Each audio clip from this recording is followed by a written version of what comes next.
आप सबों को ऑनलाइन आराधना में फिर एक बार स्वागत है। आज हम लोग पिताओं का दिवस पालन कर रहे हैं और इसलिए शुरुआत में ही हमारे कलीसिया में जितने पिता हैं आप सबों को पिताओं का दिवस मुबारक हो। प्रभु आपको विशेष रूप से आशीष प्रदान करे। मेरे साथ खोलिए भजन संहिता 68 उसका 4 और 5 को मैं पढ़ रहा हूँ। परमेश्वर का गीत गाओ, उसके नाम का भजन गाओ, जो निर्जल देशों में सवार होकर चलता है। उसके लिए सड़क बनाओ, उसका नाम यह है, इसलिए तुम उसके सामने प्रफुल्लित हो। परमेश्वर अपने पवित्र धाम में अनाथों का पिता और विधवाओं का न्यायी है। परमेश्वर अपने पवित्र धाम में अनाथों का पिता और विधवाओं का न्यायी है। आइए हम प्रार्थना करें।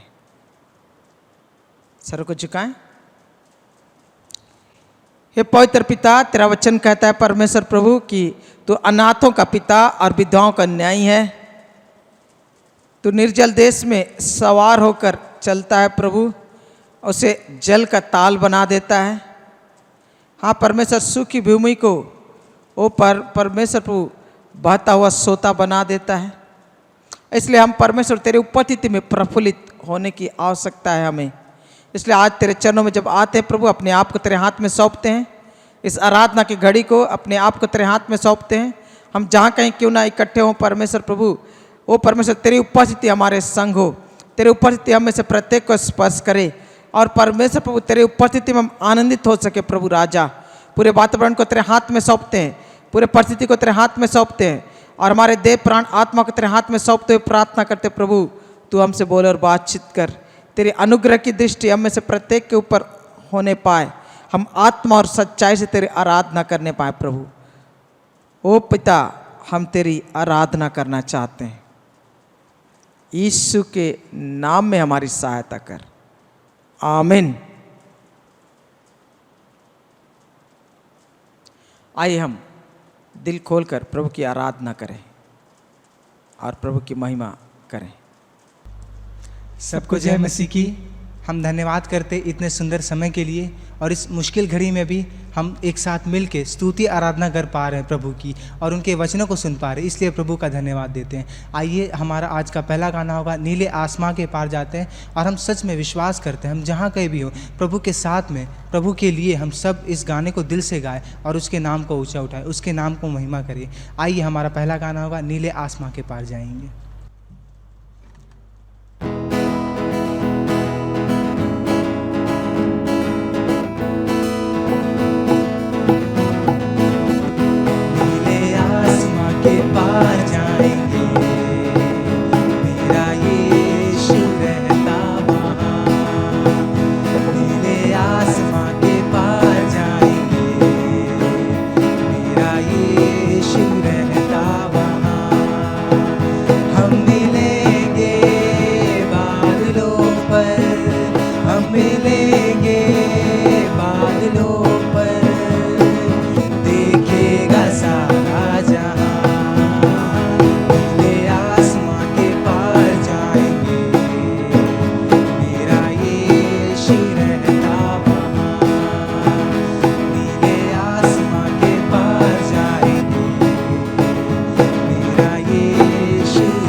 सपना ये मेरा ना रहेगा अधूरा, ये विश्वास है मेरा,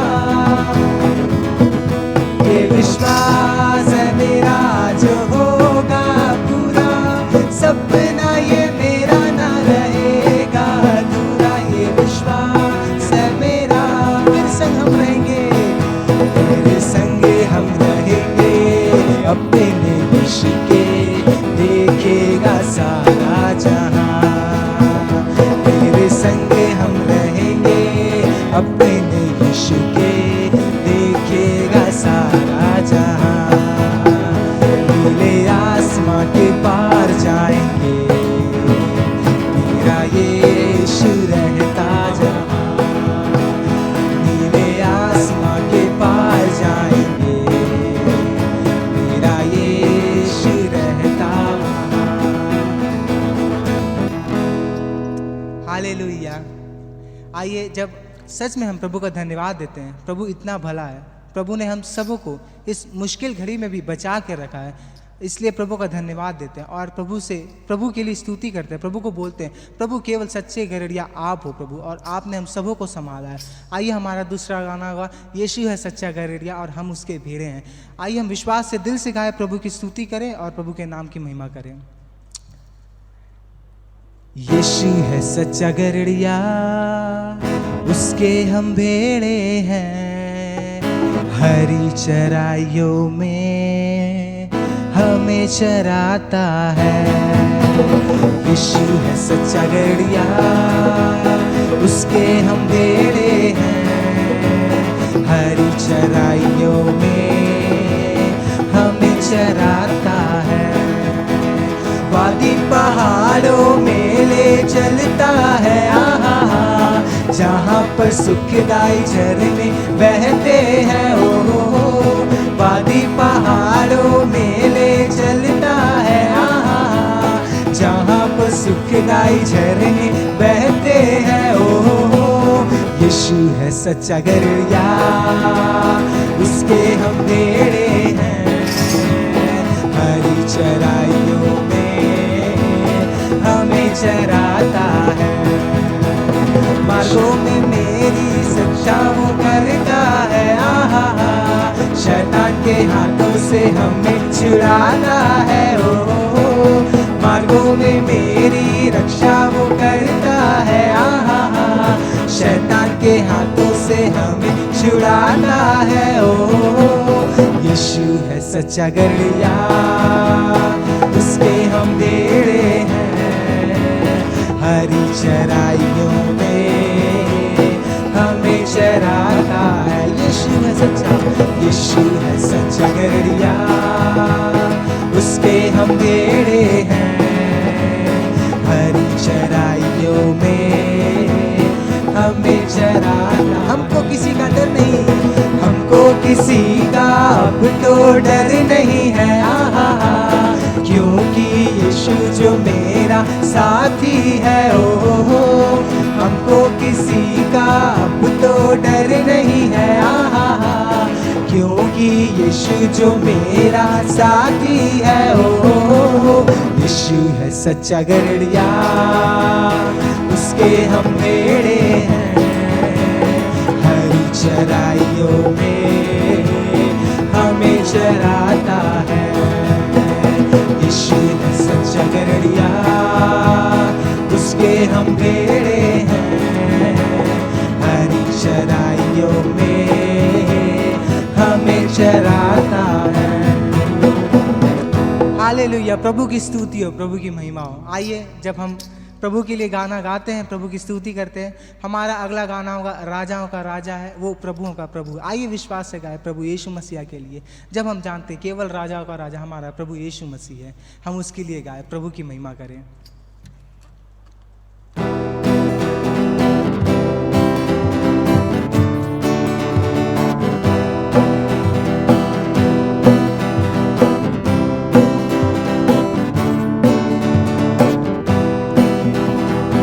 राजाओं का राजा है, वो प्रभुओं का प्रभु है।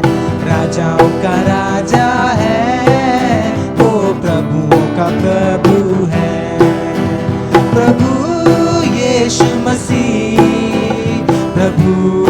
यीशु मसीह, प्रभु यीशु मसीह, प्रभु यीशु मसीह, राजाओं का राजा है। विश्वास से वो प्रभुओं का प्रभु है, राजाओं का राजा है, वो प्रभुओं का प्रभु है। बुलाए चुने हुए वो विश्वासियों के नाम आए हम फिर से गाएं।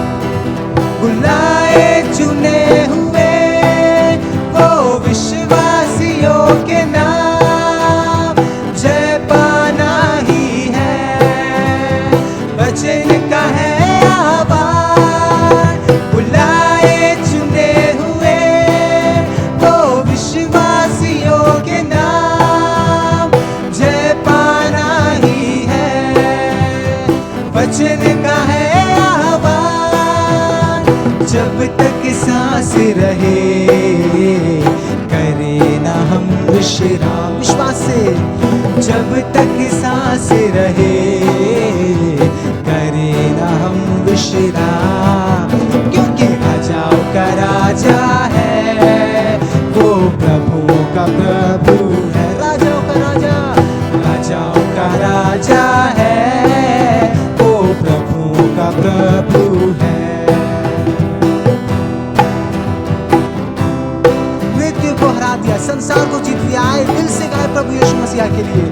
मृत्यु को हरा दिया, संसार को जीत लिया, मृत्यु से पार होकर अनंत जीवन दिया। मृत्यु को हरा दिया, संसार को जीत लिया, मृत्यु से पार होकर अनंत जीवन दिया।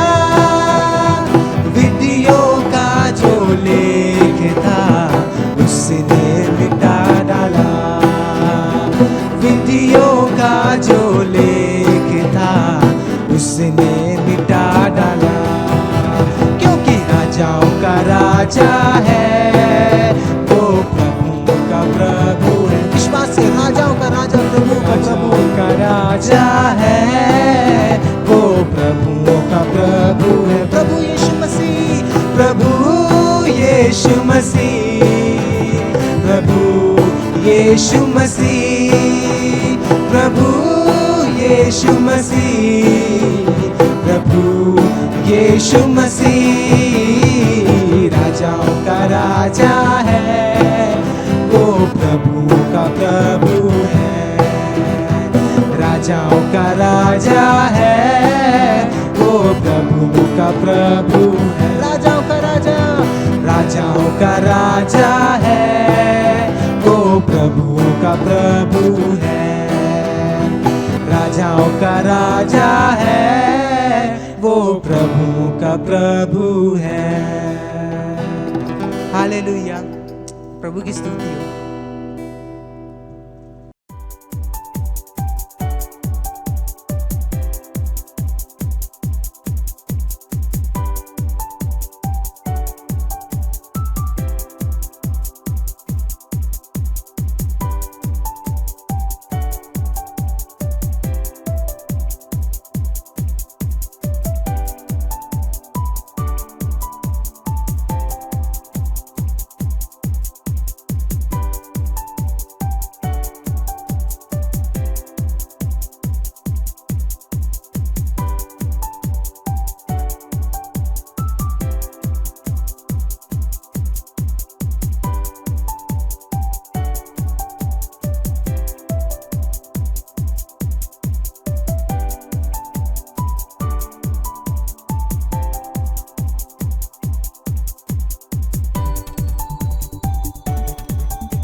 सभी को जय मसीह की।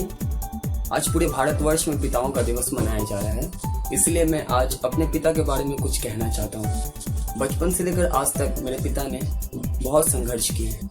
जब वो गांव में था तो खेती बाड़ी करके भट्टे पे ईंट बनाकर घर को चलाता था, और जब वो आज शहर में है तो मोटिया मजदूरी करके लकड़ी बिक्री कर और तो और इस लॉकडाउन में सब्जी बिक्री कर इस महामारी के समय में वो पूरे घर को संभाल रहा है। वो पूरे परिवार पर किसी भी तरह की आंच नहीं आने दिया। वो कभी किसी भी चीज़ की कमी नहीं होने दिया। वो अपनी सारी दुख दर्द को भुलाकर, अपनी सारी टेंशन को छिपाकर मुझे खुश रखा। वो ज़्यादा पढ़े लिखे तो नहीं, फिर भी उसने मुझे ऐसा ज्ञान दिया कि स्कूल के शिक्षकों ने भी मुझे नहीं दिया। उसने मुझे हर परिस्थिति के साथ चलना सिखाया। उसने मुझे मेरे पास जितना है उतने में ही संतुष्ट रहना सिखाया। आज मैं जो कुछ भी हूँ उन्हीं के बदौलत हूँ।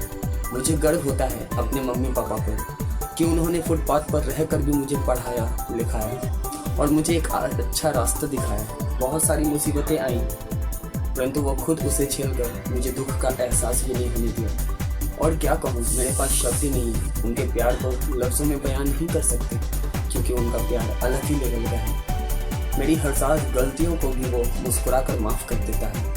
मेरे बोलने से पहले मेरी मुसीबत को, मेरी ज़रूरतों को वो जान जाता है। मेरे लिए मेरे मम्मी पापा ही मेरा सब कुछ है। वही मेरा पहचान है, वो मेरा जान है, वही मेरा सब कुछ है। उसके बिना मैं कुछ भी नहीं। वही मेरे लिए असली हीरो है। लव यू पापा। और मेरी तरफ से सभी पिताओं का दिवस मुबारक हो। जय मसीह। सभी को जय मसीह की। आज फादर्स डे है, तो हमारी चर्च में जितने भी फादर्स हैं मैं उन सभी को हैप्पी फादर्स डे विश करता हूँ। तो आज फादर्स डे, तो मैं भी कुछ बोलना चाहता हूँ फादर्स के लिए, अपने पापा के लिए। तो फादर्स का जो रोल होता है हमारी लाइफ में वो बहुत ही इम्पोर्टेंट और बहुत ही वैल्यूएबल होता है हम सभी की लाइफ में, क्योंकि वो मेरी और मेरे हम जो 4 बहन भाई हमारी नीड्स को बहुत अच्छी तरह जानते हैं और वो हमारी नीड्स को फुलफ़िल करते हैं। हमें जो भी ज़रूरत रहती है वो हमारे पापा हमें ला के देते हैं और पूरी करते हैं। और चाहे वो बाद में अपने लिए कुछ सोचें ना सोचें, पहले हमारे लिए सोचते हैं। तो सच में मैं परमेश्वर का धन्यवाद देता हूँ कि प्रभु ने मुझे इतने अच्छे लविंग केयरिंग पापा दिए हमें पिता। तो मैं परमेश्वर का धन्यवाद देता हूँ। और सच में मैं जितना भी एक्सप्लेन कर दूँ वो कम है, क्योंकि वो उनका प्यार कभी कोई नहीं माप सकता। जैसे कि 9 महीने तो माँ हमें रखती है अपने पेट में, पर उसके बाद जो बाकी का जो ज्ञान होता है, जो अच्छे बुरे का जो ज्ञान होता है, वो अपने पापा से सीखते हैं। और जो हमें लाइफ में एक अच्छा व्यक्ति बनना है वो भी हम अपने पापा से सीखते हैं। हमें सक्सेसफुल बनना है वो भी हमें पापा ही सिखाते हैं। तो उनका जो रोल है बहुत ही इम्पोर्टेंट होता है हमारी लाइफों में। तो हमें हमेशा अपने पापा को हमें हमेशा अपने पापा को प्यार करना चाहिए, उनकी टेक केयर करनी चाहिए जैसे वो हमारी करते हैं। मेरे पापा हमेशा हम लोगों को सपोर्ट करते हैं। आज हम लोग इतने बड़े हो गए, हम 4 भाई बहन, फिर भी हमें हमारी हर एक बात में वो सपोर्ट करते हैं। गलत में नहीं, पर सही में हमें हमारी सही बातों में हमें सपोर्ट करते हैं। चाहे वो कैसी भी हो, पर वो हमें सपोर्ट करते हैं। तो सच में आज मैं इतना बड़ा हो गया हूँ तो मैं अपने पापा की बदौलत हुआ है, क्योंकि आज मुझे जो ज्ञान मिला है मेरे पापा से, सही और गलत का मुझे मेरे पापा से मिला है ज्ञान। तो एट द लास्ट मैं यही बोलूँगा सभी को कि अपने पापा से प्यार कीजिए, उनकी टेक केयर कीजिए आप लोग, जैसे आपके पिता आपकी करते हैं, ऐसे मेरे पापा मुझे इतना प्यार करते हैं, हम हमारे 4 बहन भाइयों को इतना प्यार करते हैं। तो सभी को मैं यही बोलूँगा, अपने पापा को प्यार कीजिए। और एट लास्ट मैं यही बोलना चाहूँगा, मैं कोई बोल नहीं पाया अपने पापा को कि पापा I love you so much. आपने मेरे लिए और हमारे लिए बहुत कुछ किया है जो मैं कभी एक्सप्लेन नहीं कर सकता। आपने इतना कुछ किया है, तो I love you so much papa, I love you, thank you. जय मसीह की। केरी परिवार की ओर से कलीसिया के प्रत्येक पिता को पिताओं का दिवस मुबारक हो। परमेश्वर आप सबों को विशेषकर आज के तारीख में आशीष प्रदान करे, क्योंकि आप हम में से प्रत्येक के परिवार के लिए और केरी कलीसिया परिवार के लिए आशीष के कारण है। आइए हम सरों को झुकाएं और हमारे कलीसिया के प्रत्येक परिवार में जो पिता हैं उनके लिए हम प्रार्थना करें। हे स्वर्गीय पिता, आज के तारीख में हम पितृ दिवस मना रहे हैं। परमेश्वर प्रभु, हम तुझे धन्यवाद देते हैं हमारे जीवन में जिन पिताओं को तूने दिया, जो थे और जो आज हैं प्रभु, उनके लिए हम तुझे धन्यवाद देते हैं, क्योंकि उन्हीं के द्वारा तूने हमें इस जगत में लेकर आया, हमें जीवन दिया, हमारा पालन पोषण किया प्रभु, हमारी अगुवाई की प्रभु, हमारी सुरक्षा प्रदान तूने किया प्रभु। और तूने हमें परमेश्वर प्रभु स्वर्गीय पिता कैसा है उसके छवि को हमारे जीवन में उनके जीवन के द्वारा लेकर आया, इसके लिए धन्यवाद। आज के तारीख में आज हमारे कलीसिया के प्रत्येक पिता के लिए हम तुझे धन्यवाद देते हुए इस समय प्रार्थना करते हैं कि हे स्वर्गीय पिता, तेरा प्रतिबिंब ओ परमेश्वर, तेरी छवि हमारे पिताओं के जीवन से हमारे पास, हमारे प्रत्येक परिवार में और हमारे कलीसिया के परिवार में प्रभु प्रकट हो, दिखाई दे। हे परमेश्वर पिता, आज हम प्रार्थना करते हैं तू उन्हें ऐसा अनुग्रह प्रदान कर प्रभु कि तेरे स्वरूप में दिनों दिन ढलते जाएं और तेरे स्वरूप को परमेश्वर प्रभु हम सबों के सामने दिनों दिन प्रकट करते जाएं। प्रभु आज हम मांगते प्रभु तू उनका बल हो, तू उनका सामर्थ हो, तू उनका सुरक्षा हो, तू परमेश्वर उनके जीवन को ऐसे अनुग्रह से भर कि वो परमेश्वर जागतिक पिता के रूप में अपने जिम्मेदारियों को, अपने कर्तव्यों को सही रीति से निभा सकें। आज हम ये मांगते परमेश्वर प्रभु हमारे कलीसिया के प्रत्येक परिवार के प्रत्येक पिता को वो सम्मान, वो आदर, वो इज्जत, वो सेवा मिले जो तू चाहता है। ऐसा करने के लिए हमारे बच्चों को, हमारे परिवार के प्रत्येक सदस्यों को, ओ प्रभु बेटे बेटियों को और जो माएँ हैं उनको सहायता कर कि हम तेरे इच्छा के अनुरूप उनका आदर करें, उनके अधीन रहें, उनके अगुवाई में चलें। ऐसे आशीष, ऐसे अनुग्रह तू प्रदान कर। आज हम मांगते परमेश्वर प्रभु उनके चुनौतियों को तू जानता है, उनके समस्याओं को तू जानता है, उनके बोझ को तू जानता है प्रभु। हे यहोवा परमेश्वर प्रभु, उनके बोझों को उठाने के लिए तूने अनुग्रह प्रदान कर। ओ परमेश्वर प्रभु, जीवन के सारे समस्याओं को जूझने के लिए उन्हें ज्ञान और बुद्धि प्रदान कर। और विशेषकर हम ये मांगते हैं प्रभु को तेरे लिए जिएं और परिवार के ओ प्रभु अगुवे के रूप में अपने जिम्मेदारी को ओ प्रभु अति उत्तम रीति से निभा सकें। ऐसे आशीष, ऐसे अनुग्रह प्रदान कर प्रभु। अपने पंखों की आड़ में ले ले, उन्हें अपने करुणा में हाथों तले सुरक्षित रख, उन्हें अपने आनंद और आशीष से, अपने अनुग्रह से तो विशेष रूप से भर प्रभु। यीशु नासरी के नाम में मांगते हैं, आमीन। फिर एक बार पिताओं का दिवस मुबारक हो। प्रभु हमारे कलीसिया के प्रत्येक परिवार के प्रत्येक पिता को आशीष प्रदान करे। हम परमेश्वर को धन्यवाद देते हैं पिताओं के लिए, उसी प्रकार हम परमेश्वर को धन्यवाद देते हैं कि इस कोरोना वायरस महामारी के बावजूद परमेश्वर ने हमें जीवित रखा और हमें सुरक्षित रखा, हमारे परिवारों को सुरक्षित रखा। इसके लिए परमेश्वर को विशेषकर धन्यवाद। दूसरा धन्यवाद हम उन लोगों के लिए करते हैं परमेश्वर को जो कलीसिया के लिए नियमित रूप से प्रार्थना का सेवा कर रहे हैं। हम उनके लिए विशेषकर परमेश्वर के सामने आभारी हैं। तीसरा बात, हम परमेश्वर को धन्यवाद देते हैं उन लोगों के लिए जो वफादारी पूर्वक प्रभु को उनका दशमांश और भेंट को नियमित रूप से कलीसिया को भेज रहे हैं। आप जो केरी कलीसिया के उपासक नहीं हैं लेकिन हमारे ऑनलाइन आराधना से जुड़े हैं, आप में से प्रत्येक से अनुरोध है कि आप अपने कलीसिया के सेवकाई के लिए प्रभु को उसका दशमांश और अपना भेंट अविरत नियमित रूप से भेजते रहें। और प्रभु के प्रति और कलीसिया के प्रति वफादार बने रहें। परमेश्वर आपको विशेषकर आशीष प्रदान करे।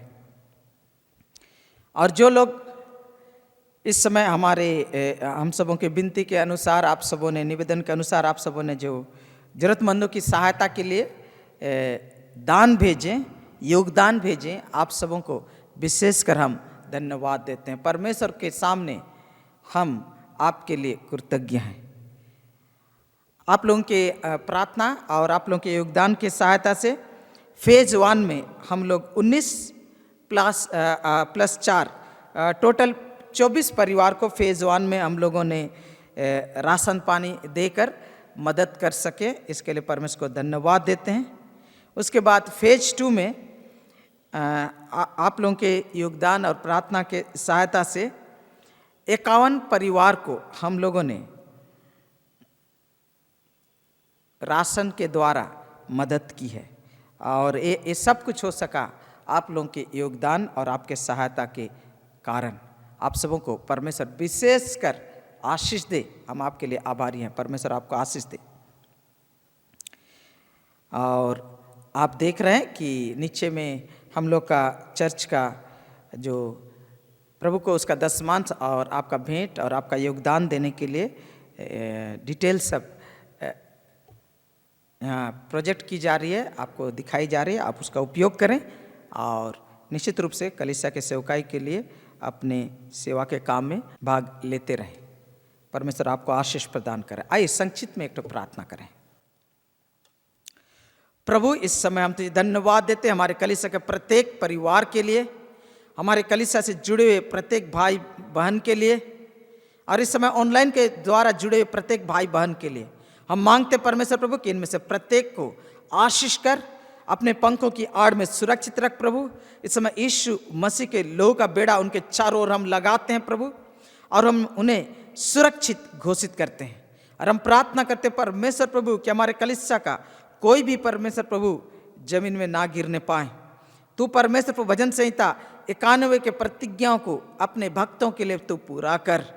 और परमेश्वर प्रभु, हम इस दरमियान हम तेरी परीक्षा ना लें और न तुझे संदेह करें, ऐसे अनुग्रह तू प्रदान कर। और विशेषकर इस समय मांगते प्रभु हमारे नेताओं के लिए, हमारे प्रधानमंत्री, हमारे मुख्यमंत्रियों के लिए, और जितने हमारे देश के कर्ता धर्ता हैं उनके लिए हम प्रार्थना करते हैं कि इस दरमियान उन्हें अकल और बुद्धि दे, ज्ञान दे, समझ दे, ताकि प्रभु यूसुफ की तरह, ताकि परमेश्वर प्रभु दानियल की तरह परमेश्वर प्रभु हमारे देश को सही दिशा प्रदान कर सकें, सही निर्णय ले सकें। संकट से निकलने के लिए वो परमेश्वर प्रभु उन्हें अकल और बुद्धि की जो जरूरत है, साहस की जरूरत है, वो प्रदान कर। तू देख रहा परमेश्वर प्रभु महामारी के साथ साथ हमारे सीमाओं में भी परमेश्वर प्रभु लड़ाई के माहौल उत्पन्न हो गए हैं। परमेश्वर प्रभु कईयों की मौत हो गई। परमेश्वर प्रभु आज हम प्रार्थना करते हैं हमारे देश की तू रक्षा कर।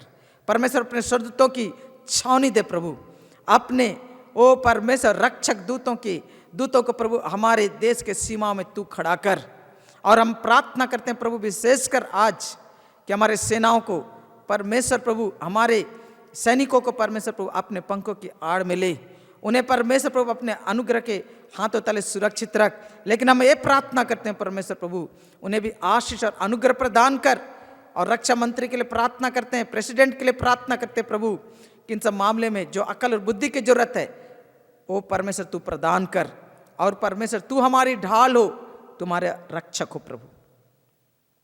धन्यवाद पिता आज़ादी के लिए, धन्यवाद पिता स्वतंत्रता के लिए, धन्यवाद पिता ये ऑनलाइन आराधना के लिए, धन्यवाद पिता आराधना करने की स्वतंत्रता के लिए, वचन प्रचार की आज़ादी के लिए तुझे धन्यवाद देते हैं। फिर एक बार हमारे प्रधानमंत्री और मुख्यमंत्रियों के लिए, सब नेताओं के लिए तुझे धन्यवाद देते हैं और मांगते प्रभु उन्हें अगुवाई तू कर, अकल और बुद्धि तू प्रदान कर। प्रभु हमारे देश को आगे तू बढ़ा। हमारे कलीसिया के प्रत्येक परिवार जो संघर्ष कर रहे हैं आर्थिक रीति से, उनका एवा ईरे, उनका भला चरवा तू हो प्रभु। हम तुझ में संतुष्ट हों, तुझ में सुरक्षित पाए जाएं। ये प्रार्थना तेरे बेटे यीशु मसीह के नाम में मांगते हैं, आमीन। आइए हम सब अपने मनों को तैयार करें। परमेश्वर के वचन को सुनने से पहले आइए हम सब परमेश्वर की आराधना करें। और उस परमेश्वर को याद करें जो सच्चा है और जो महान है, जो परमेश्वर अंधेरों में रोशनी है और जो खुद ही मंजिल और खुद ही रास्ता है, जिसके होने से कोई भी कमी नहीं है और जिसका नाम ज़िंदगी है। आइए हम उस परमेश्वर की सजदा करें, उस परमेश्वर की आराधना करें।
परमेश्वर, आपके जैसा कोई नहीं है। आप एकमात्र परमेश्वर है राजा, जीवित परमेश्वर, सच्चा परमेश्वर। हम आपको और क्या दे परमेश्वर पिता, हम तो केवल आपको शुक्रिया कह सकते हैं, आपके नाम को धन्यवाद कह सकते हैं। प्रभु, आपने हमसे इतना प्यार किया कि परमेश्वर पिता आपने हम जैसे पापियों के लिए अपनी जान कुर्बान की। प्रभु, हम परमेश्वर पिता आपकी गौरव महिमा करते हैं, आपके नाम को ऊंचा उठाते हैं राजा, और धन्यवाद करते हैं परमेश्वर पिता, आपके नाम को शुक्रिया करते हैं प्रभु जी। परमेश्वर पिता, हमारे पास आपको देने के लिए और कुछ भी नहीं राजा, बस आपको शुक्रिया देते हैं। शुक्रिया परमेश्वर, शुक्रिया।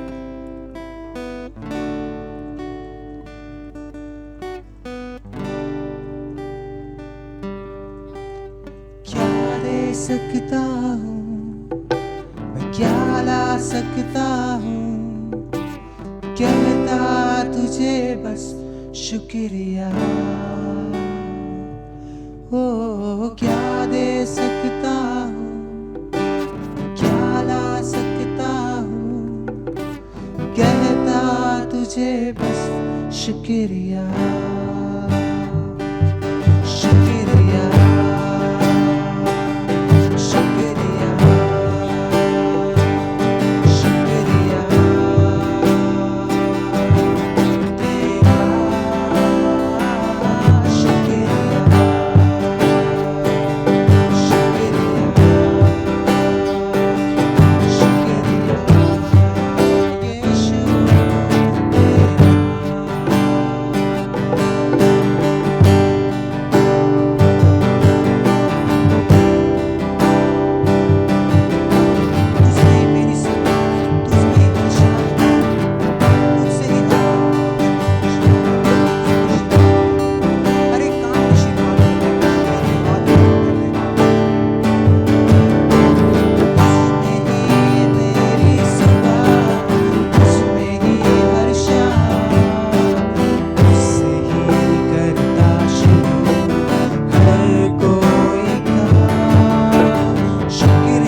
शुक्रिया,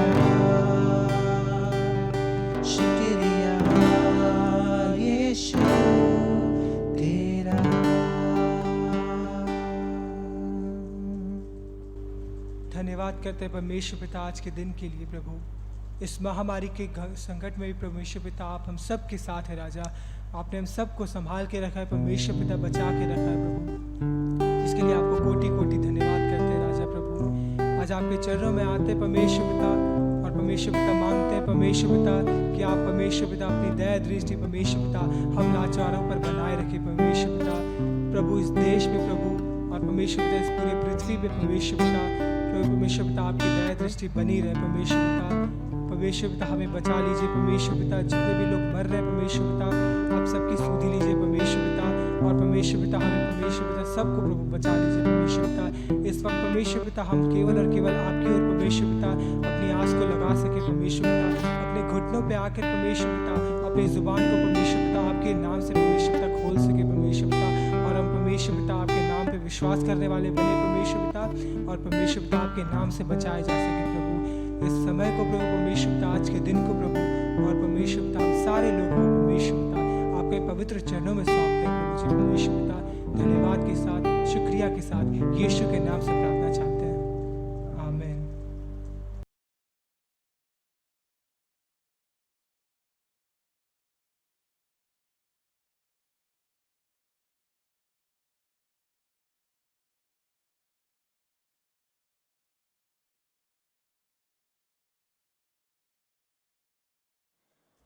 हम सरों को झुकाएं, आंखों को बंद करें और प्रार्थना करें।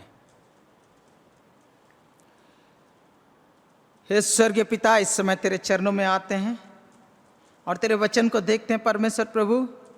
तुम्हारे हृदय को खोल दे कि तेरे वचन के बीच हमारे हृदय में फल उत्पन्न करे 100 गुना।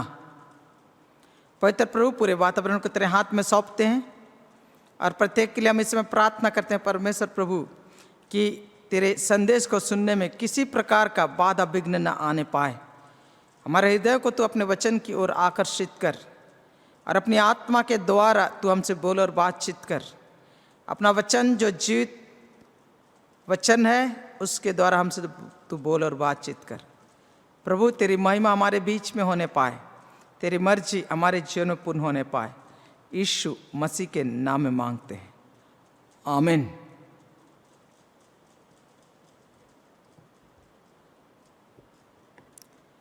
आज पिताओं का दिवस है और हमारे कलीसिया में हम पिताओं का दिवस का पालन कर रहे हैं। और आज हमारे देखने का विषय है पिता पुरोहित। पिता पुरोहित।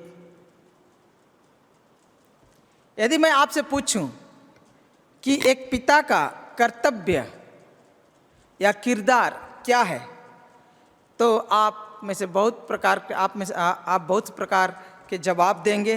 कोई बोलेंगे वो अन्नदाता है, पोषण करता है, कोई बोले कमाऊ है, वो बोले रक्षक है, कोई बोलेगा शिक्षक है, कोई बोलेगा प्रशिक्षक है, कोई बोलता है बच्चों के साथ खेलने वाला, कोई बोलेगा वो घर का अनुशासक है। इस प्रकार से बहुत कुछ आप लोगों का से जवाब मिल सकता है और वे सब के सब सही हैं, कोई गलत नहीं है। कुछ साल पहले हमने अय्यूब के जीवन का अध्ययन किया था और किस प्रकार देखा था कि वह अपने परिवार में वो आत्मिक अगुआ था। वह अपने परिवार में पुरोहित का काम करता था। और पिताओं के दिवस के अवसर पर अधिक अध्ययन करने पर मैंने जाना कि एक पिता का किरदार, एक पिता का कर्तव्य केवल एक ही है, लेकिन ये जो किरदार है, ये जो कर्तव्य है, वो तिहरा है, वो तिहरा है। पिता सिर्फ एक पुरोहित नहीं है, वरन पिता एक भविष्यवक्ता भी है। पिता सिर्फ एक भविष्यवक्ता ही नहीं, वरन पिता एक राजा भी है। आइए हम इसके ऊपर थोड़ा से अध्ययन करें। मेरे साथ खोले 1 कुरिन्ती उसका 11 अध्याय का 3 पद।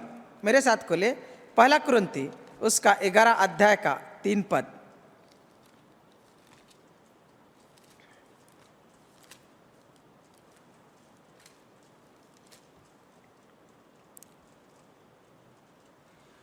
परंतु मैं चाहता हूं कि तुम यह जान लो कि हर एक पुरुष का सिर मसीह है और स्त्री का सिर पुरुष है और मसीह का सिर परमेश्वर है।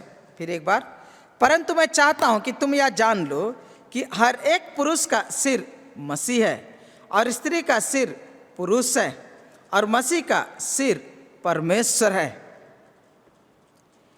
और इस वचन को गौर करेंगे तो इस संसार में और इस समाज में और परिवार में अधिकार के श्रृंखला को परमेश्वर का वचन व्यक्त करता है। और इसके हिसाब से हम लोग पाते हैं कि सर्वोपरि ऊपर जो है वह है पिता परमेश्वर,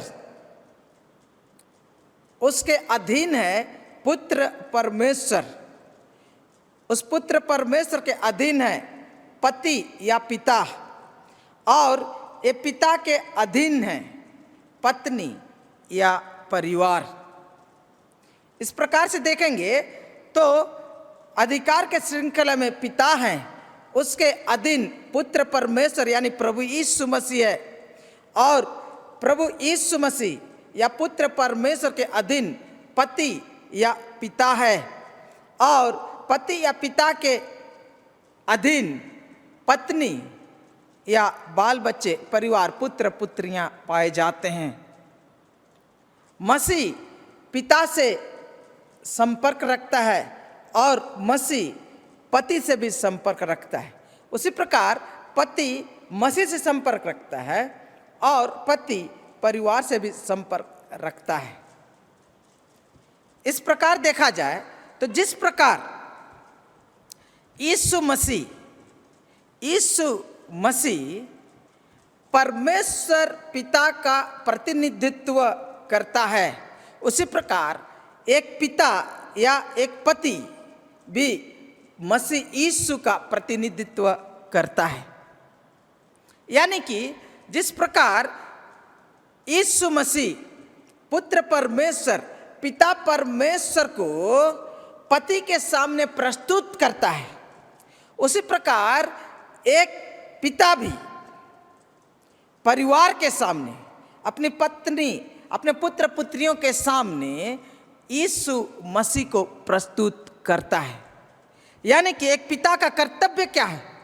एक पिता का कर्तव्य है कि परिवार के सामने प्रभु यीशु मसीह का प्रतिनिधित्व करना, परिवार के सामने प्रभु यीशु मसीह को प्रस्तुत करना।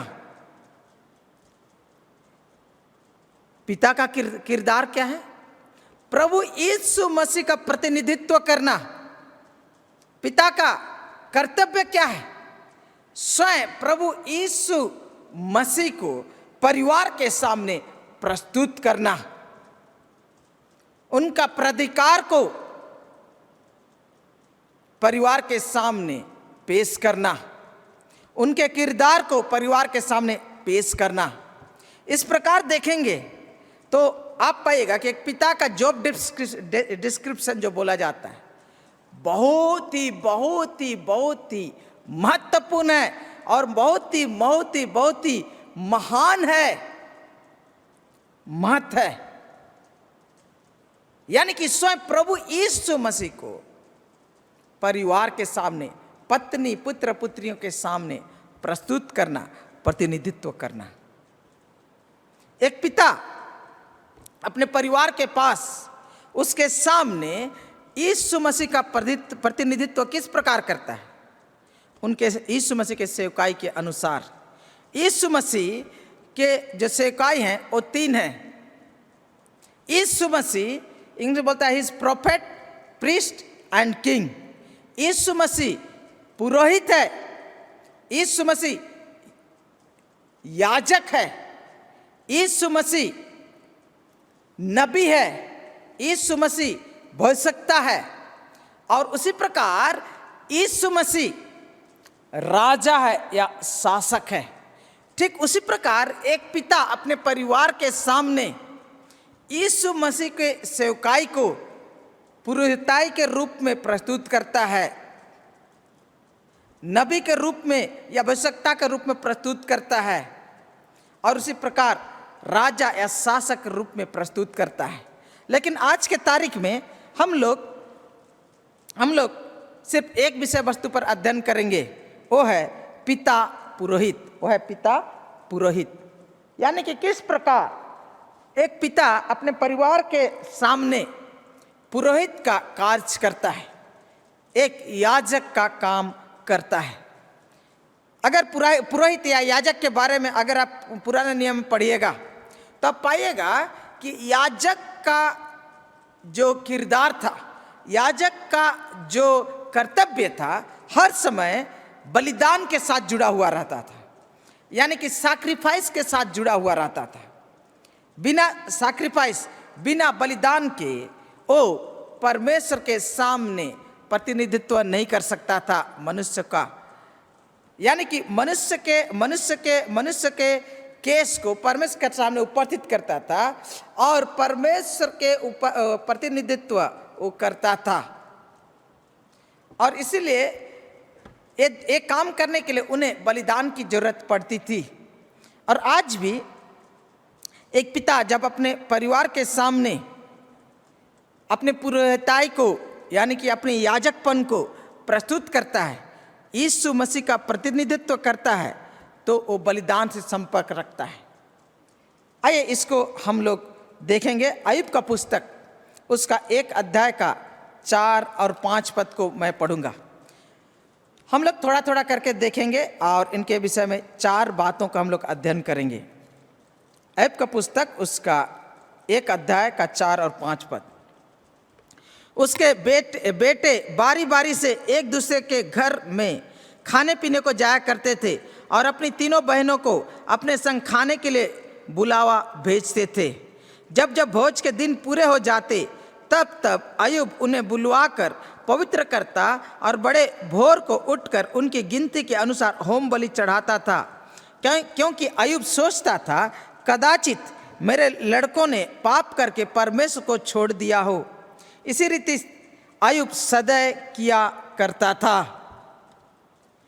यहाँ पर हम लोग अय्यूब के कार्य को देखते हैं तो पाते हैं कि उनके बेटा बेटी भोज कर रहे हैं, लेकिन भोज में खाना पीना होता है।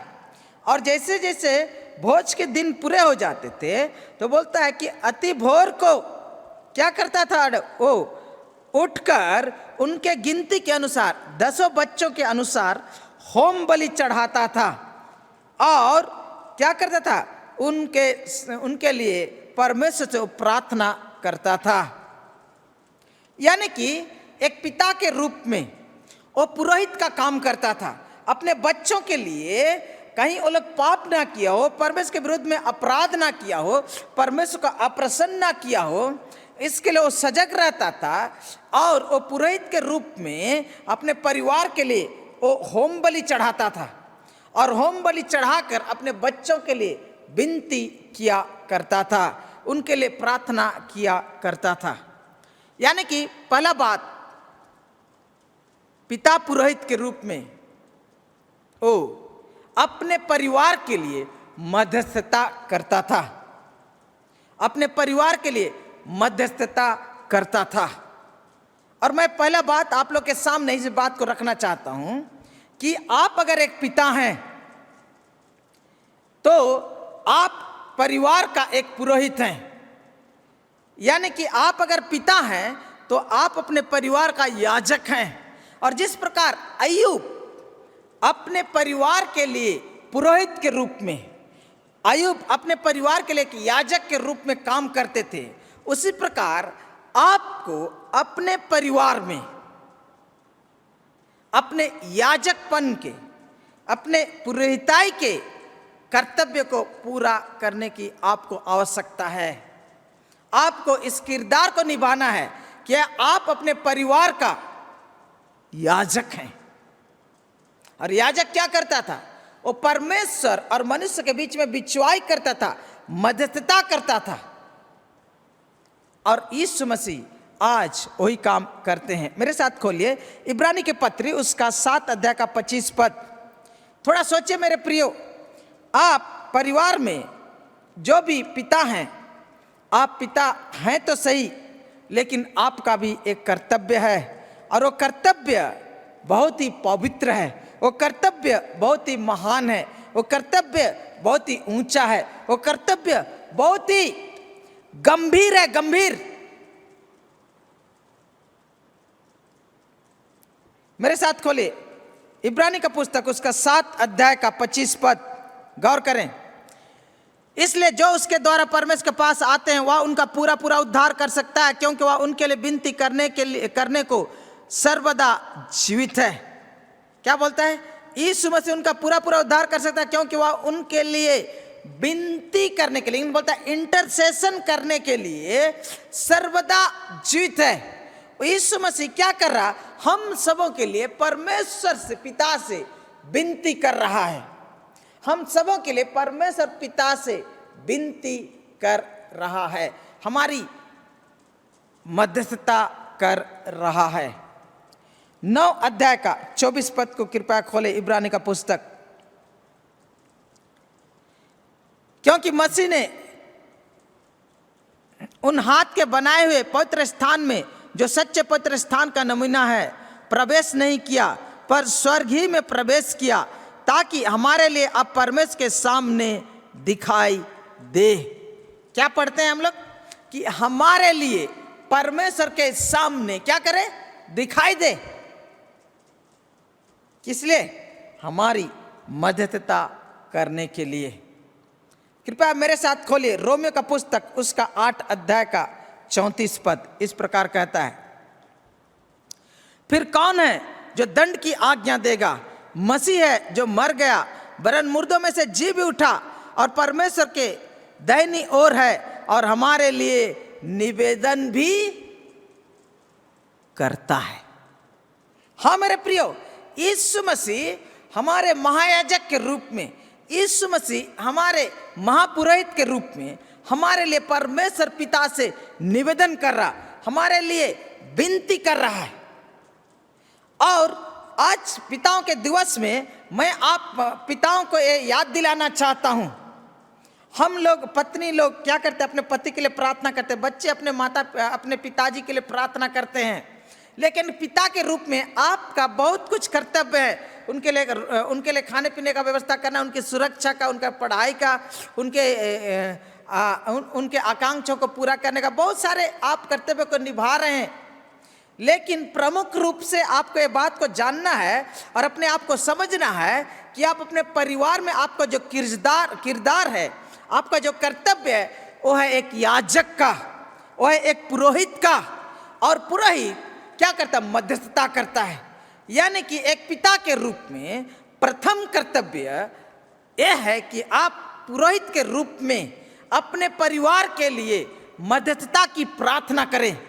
यानी कि एक पिता के रूप में आप परिवार के लिए, अपने बच्चों के लिए, अपने बेटों के लिए, अपने बेटियों के लिए नियमित रूप से, अपने पत्नी के लिए, अपने परिवार के सदस्य के परिवार के सदस्यों के लिए आपका जो कर्तव्य बनता है, हमारा जो कर्तव्य बनता है कि हम उनके लिए नियमित दुआ करें। हालेलुया। हाँ मेरे प्रियो, खाली रोटी और कपड़ा और मकान का व्यवस्था करना नहीं, वरन एक आत्मिक अगुआ के रूप में, परिवार के याजक के रूप में अपने परिवार के लिए नियमित रूप से, जिस प्रकार अय्यूब सावधानी पूर्वक नियमित रूप से अपने बच्चों के लिए मध्यस्थता करता था, उनके लिए निवेदन करता था, उनके लिए बलिदान चढ़ाता था, उनके लिए पापों की प्रायश्चित करता था, उनके लिए वो सजग रहता था कि वो लोग पाप ना करें और परमेश्वर को अप्रसन्न ना करें, और नैतिक रूप से वो परमेश्वर के सामने पवित्र रहें, आत्मिक रूप से परमेश्वर के सामने पवित्र रहें, उसके लिए वो सदा सतर्क और सजग रहा करता था।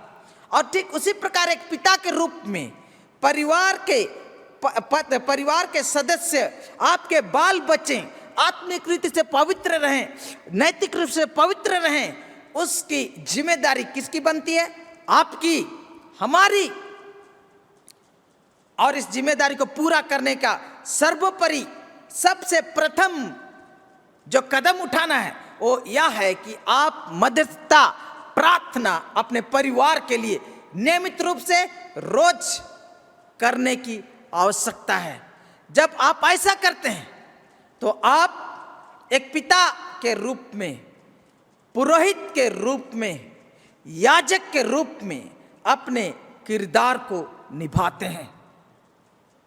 कभी सोचें आप कि आप अपने परिवार के याजक के रूप में आपको काम करना है, पुरोहित के रूप में आपको काम करना है, क्योंकि परमेश्वर यीशु मसीह आपका महायाजक है। ठीक उसी प्रकार आप यीशु मसीह के महायाजकपन को परिवार के सामने प्रस्तुत कर रहे हैं। हम लोग इसके ऊपर ज़्यादा अध्ययन नहीं करेंगे क्योंकि समय होता चला। दूसरा बात आप लोग के सामने जो बात हम रखना चाहते हैं वो यह है कि ये परिवार का पुरोहित के रूप में दूसरा कर्तव्य क्या है कि अपने परिवार में उद्धार को सुनिश्चित करना, अपने परिवार में उद्धार को सुनिश्चित करना।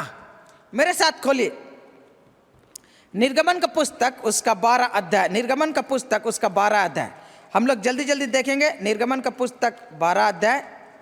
यहाँ पर हम लोग फसह पर्व के बारे में हम लोग पढ़ते हैं, किस प्रकार परमेश्वर ने इस्राएल जाति को मिस्र देश से निकाल कर लेकर आया। उस समय फसह का स्थापना किया, और फसह का स्थापना किया तो क्या हुआ उसके बारे में हम लोग थोड़ा सा देखेंगे जल्दी से। निर्गमन का पुस्तक उसका 12 का 3, इस्राएल की सारी मंडली से इस प्रकार कहो, इसी महीने के 10वें दिन को तुम अपने अपने क्या बोलता है पितरों यानी कि पिता के घरानों के अनुसार घराने पीछे एक एक मेमना ले रखो। 4 पद, और यदि किसी के घराने में एक मेमने खाने के लिए मनुष्य कम हो तो अपने सबसे निकट रहने वाले पड़ोसी के साथ प्राणियों के गिनती के अनुसार एक मेमना ले रखे, और तुम हर एक के खाने के अनुसार मेमने का हिसाब करना। 6 पद, और इस महीने के 14वें दिन तक उसे रख छोड़ना, और उस दिन गोधूली के समय इस्राएल की सारी मंडली के लोग उसे बलि करें।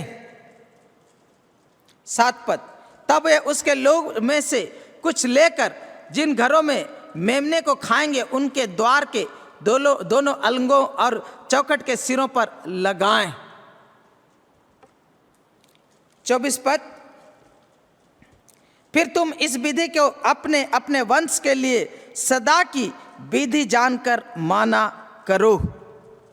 यहां पर हम लोग पाएंगे कि परमेश्वर जिस रात को मिस्र को दंड दे रहा था, उस दिन क्या किया, परमेश्वर ने मिस्र के सारे पहिलौठों को मारा, लेकिन उस दिन एक भी व्यक्ति जो इस्राएल के वंश का था वो मारा नहीं गया। उसके लिए क्या करना पड़ा, परमेश्वर ने कहा कि फसह का मेमना का बलिदान करना और उसके खून को चौखट पर लगाना। यहाँ पर ये जो फसह का पर्व मनाने के लिए कई डायरेक्शन था। पहला चीज बोला कि तुम लोग एक मेमने को चुन कर अलग करके रखो, लेकिन मेमने को चुन के अलग कर रखने का जिम्मेदारी किसका था, पिता का। दूसरा बात कि तुम गोधूली के समय में क्या करना, मेमने का बलिदान करना, लेकिन मेमने का बलिदान करने का कर्तव्य किसका था, काम किसका था, पिता का।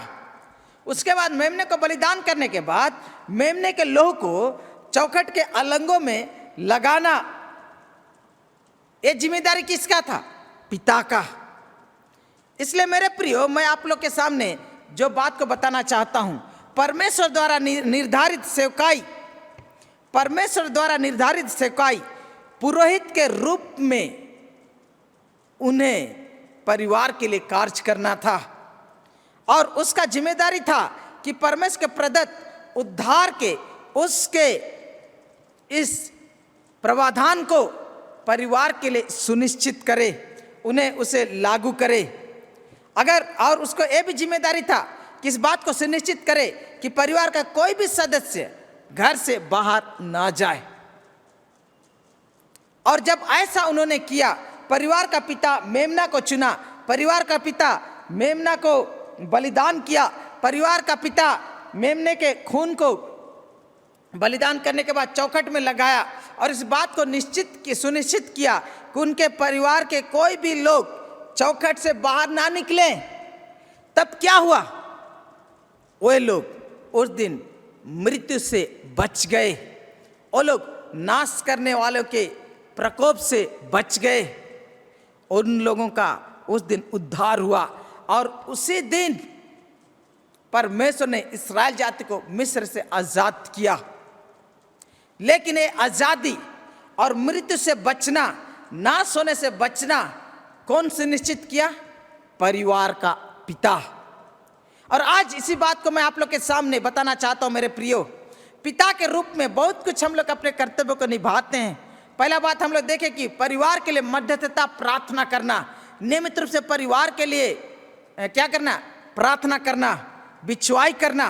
लेकिन उसी के साथ साथ इस बात को भी निश्चय करना, केवल ना कि वो पढ़ाई स्कूल जाएं, केवल ना कि वो पढ़ लिख कर अच्छे इंसान बने और ऊंचा समाज में उन्नति करे, ये जिम्मेदारी नहीं है।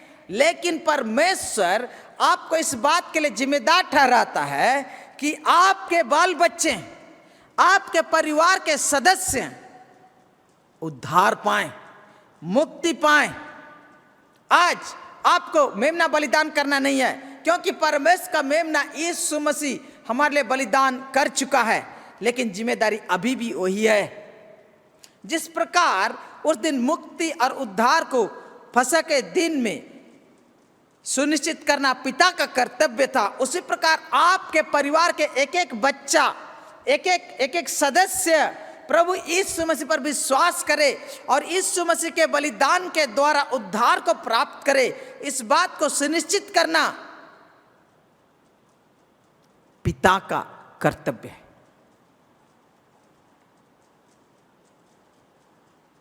समझ में आ रहा? यानी कि आपको उन सब प्रयास को करना, उन सब बातों को करना जिसके द्वारा आपके बच्चे, आपके परिवार के सदस्य एक एक जन यीशु मसीह पर विश्वास करे, उसके बलिदान के पर विश्वास करे और मुक्ति को, उद्धार को प्राप्त करे। अगर इस कर्तव्य को आप पूरा करते हैं तो आप अपने जीवन का याजकपन के, प्रेरिताई के कर्तव्य को पूरा कर रहे हैं। आपका कर्तव्य है पिता के रूप में, ये आपका कर्तव्य है पिता के रूप में। इसके लिए क्या करना है? परमेश्वर से उनके उद्धार के लिए प्रार्थना करना है, उन्हें सुसमाचार बताना है और उनको इस बात में सहायता करना है और इस बात में दिशा निर्देश करना है को यीशु मसीह पर विश्वास करें और उद्धार को प्राप्त करें। आमीन। परमेश्वर आपको ऐसा करने में मदद करे। तीसरा विषय मैं आप लोग के सामने रखना चाहता हूं और मरकुस 9 अध्याय का 21 से लेकर 24 तक मैं पढ़ूंगा। मरकुस का पुस्तक उसका 9 अध्याय। यहाँ पर हम लोग पाते हैं कि एक मिर्गी का बीमारी और लड़का को यीशु मसीह के शिष्यों के पास लेकर आता है। उनके शिष्य उन्हें निकाल नहीं सकते, उन्हें ठीक नहीं कर सकते, तो पिता यीशु मसीह के पास आता है। तो यहाँ पर क्या चीज़ होता है उसे देखें। मरकुस उसका 9 अध्याय का 21। उसने उसके पिता से पूछा, इसकी यह दशा कब से है? उसने कहा, बचपन से। उसने इसे नष्ट करने के लिए कभी आग और कभी पानी में गिराया, परंतु यदि तू कुछ कर सके तो हम पर तरस खाकर हमारा उपकार कर। यीशु ने उसे कहा, यदि तू कर सकता है, यह क्या बात है? विश्वास करने वाले के लिए सब कुछ हो सकता है। यहाँ पर देखिए कि ये बच्चा बीमार है, ये बच्चा बेहोश हो जाता है, उसे मिर्गी का दौरा पड़ता है और वो दुष्ट आत्मा उसे पटकता है, उसे मरोड़ता है, उसके मुंह से फेन निकालता है और उसे लुटाता है और बहुत कुछ करता है। और ऐसी दशा में जब वो पिता अपने पुत्र को यीशु मसीह के पास लेकर आया तो यीशु मसीह उनको पूछते हैं, कब से है? बोलता बचपन से। और यीशु मसीह को कहते हैं, यदि तू कुछ कर सकता है तो कुछ कर। यीशु मसीह कहते हैं विश्वास करने के लिए वाले, ये क्या बात है? विश्वास करने वाले के लिए सब कुछ हो सकता है। बालक के पिता ने तुरंत गिड़गिड़ा कर कहा, हे प्रभु, मैं विश्वास करता हूं, मेरे अविश्वास का उपाय कर। यहाँ यीशु मसीह के पास पिता अपने पुत्र को लेकर आया है, लेकिन उसका पुत्र चंगाई तभी होगा जब उसका पिता विश्वास करेगा, क्योंकि पुत्र इस दशा में नहीं है। पुत्र की स्थिति ऐसी नहीं है कि यीशु मसीह पर चंगाई के लिए विश्वास करे। और यहाँ पर वचन को अगर गौर करेंगे तो हम पाएंगे कि यीशु मसीह उस बच्चे के पिता को विश्वास के करने के लिए जिम्मेदार ठहराता है। गौर करें, कुछ एक पिता के रूप में अपने बच्चों के लिए विश्वास के मामले में प्रभु यीशु मसीह पिता को जिम्मेदार ठहरा रहा है, जिम्मेदार ठहरा रहा है। अगर 1 कुरिन्थी 7 अध्याय को पढ़ेंगे ना तो वहां पर आप पाइएगा कि कौन बच्चे पवित्र हैं, कौन बच्चे अपवित्र हैं। और वहां एक बात लिखते हुए कहता है, अगर पति या पत्नी में से कम एक जन अगर विश्वासी हैं तो उनके विश्वास के कारण उनके बच्चे पवित्र ठहरते हैं। गौर कर रहे हैं, उनके विश्वास के कारण। मेरे साथ खोलिए 1 कुरिन्थी 7 अध्याय। हम नहीं पढ़ेंगे सोच रहे थे, लेकिन पढ़ देना उचित लग रहा हमको। 1 कुरिन्थी 7 अध्याय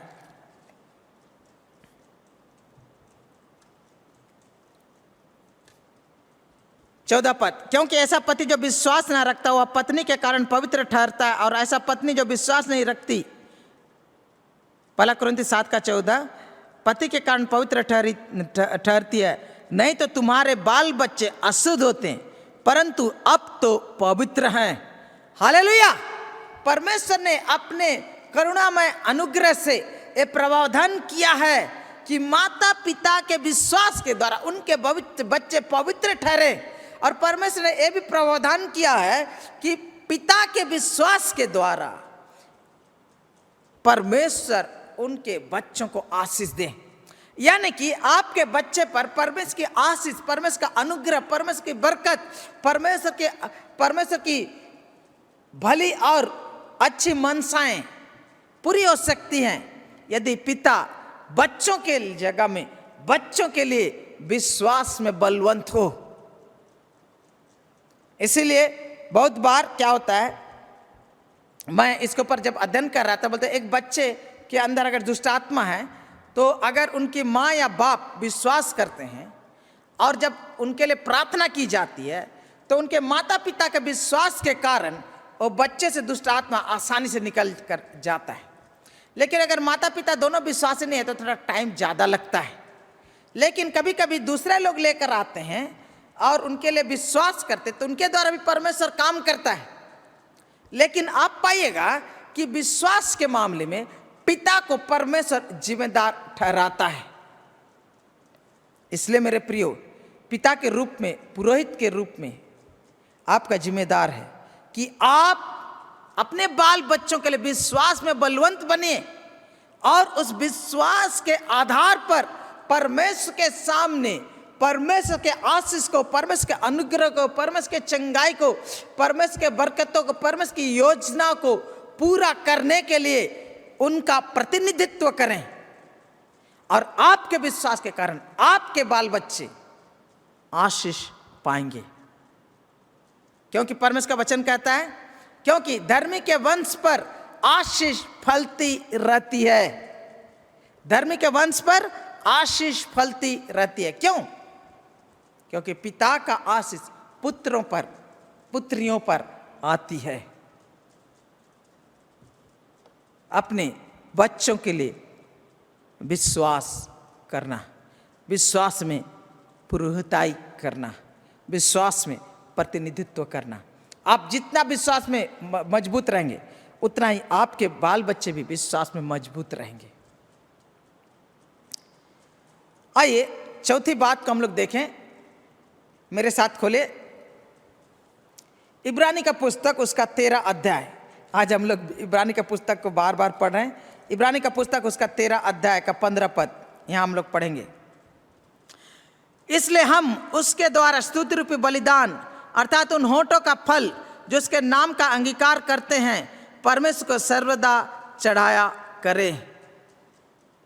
इसलिए हम उसके द्वारा स्तुति रूपी बलिदान अर्थात उन होठों का फल जो उसके नाम का अंगीकार करते हैं परमेश्वर को सर्वदा चढ़ाया करें। मेरे साथ खोलिए 1 कुरिन्थी भजन संहिता 116 का 17, भजन संहिता 116 का 17।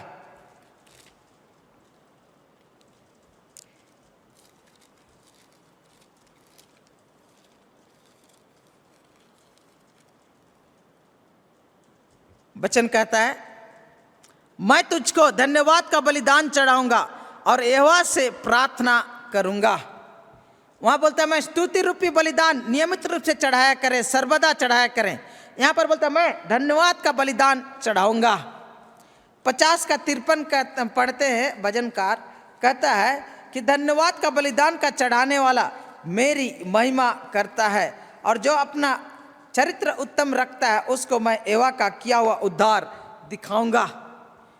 और यहाँ पर हम लोग पाते हैं कि क्या कर रहा है कि एक व्यक्ति परमेश्वर के सामने धन्यवाद का बलिदान चढ़ा रहा, एक विश्वासी परमेश्वर के सामने स्तुति रूपी बलिदान चढ़ा रहा। इसलिए इफिसी का 5 का 20 में इस बात को बहुत अच्छी तरह कहता है और ये प्रत्येक विश्वासी के लिए है कि हम परमेश्वर को सदा धन्यवाद करें, परमेश्वर को सदा स्तुति करें, परमेश्वर की बड़ाई करें।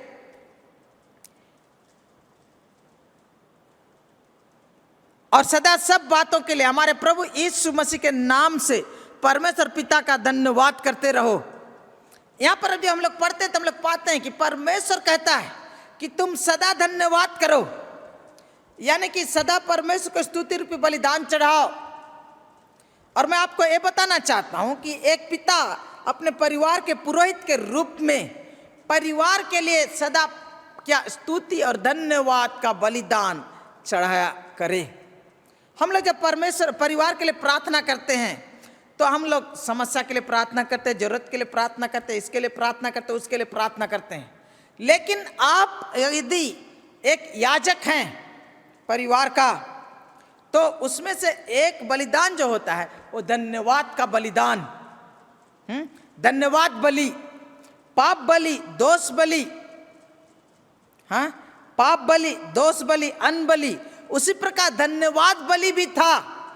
और अगर आप एक याजक हैं और जो कि परमेश्वर आपको याजक के रूप में कर्तव्य को दिया है तो अपने परिवार के लिए नियमित रूप से अपने बेटे के लिए, अपने बेटी के लिए, अपने पत्नी के लिए, अपने परिवार के सदस्यों के लिए नियमित रूप से धन्यवाद का बलिदान चढ़ाना, उनके लिए परमेश्वर को धन्यवाद देना आपका और मेरा कर्तव्य है।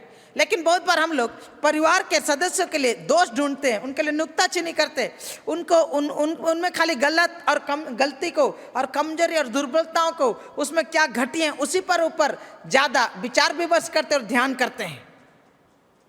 लेकिन हमारी पारिवारिक स्थिति और हमारे परिवार बदल जाएगा अगर एक पिता पुरोहित के रूप में आप परमेश्वर के सामने नियमित रूप से आपका उस बेटे के लिए, आपके उस बेटी के लिए, आपके पत्नी के लिए, अपने परिवार के सदस्य के लिए धन्यवाद का बलिदान चढ़ाएं, उनके लिए परमेश्वर को नियमित रूप से धन्यवाद दें और आप पाइएगा कि आपके पारिवारिक माहौल बदल रहा है, क्योंकि परमेश्वर की आशीष आपके जीवन में, आपके संतान के जीवन में, आपके परिवार के जीवन में आ रही है, क्योंकि धन्यवाद का बलिदान आप नियमित रूप से परमेश्वर के सामने अपने बच्चों के लिए, अपने परिवार के लिए आप चढ़ा रहे हैं। पिता के रूप में आपका पहला किरदार एक ही किरदार है, वो है कि आप स्वयं प्रभु यीशु मसीह का प्रतिनिधित्व करें परिवार के रूप में, परिवार के सामने। और पहला उसका जो रूप है एक याजक के रूप में। परमेश्वर आपको ऐसा करने में सहायता करे। आइए हम प्रार्थना करें। प्रभु ये वचन तेरा है, हम सब तेरे हैं। अपने आत्मा के द्वारा, अपने वचन के द्वारा हमसे बोल और बातचीत कर। इस इतने बड़े कर्तव्य को पूरा करने में हमारी सहायता कर। अपने अनुग्रह के द्वारा यीशु मसीह के नाम में मांगते हैं, आमीन। और अब पिता परमेश्वर का प्रेम, प्रभु यीशु मसीह का अनुग्रह, पवित्र आत्मा की सहभागिता में से प्रत्येक के साथ अब से लेकर सदा लो बनी रहे, आमीन। परमेश्वर आप सबों को आशीष दे और हमारे कलीसिया के प्रत्येक पिता को विशेष रूप से अपने परिवार का पुरोहित के रूप में जिम्मेदारी निभाने में सहायता करे, आमीन।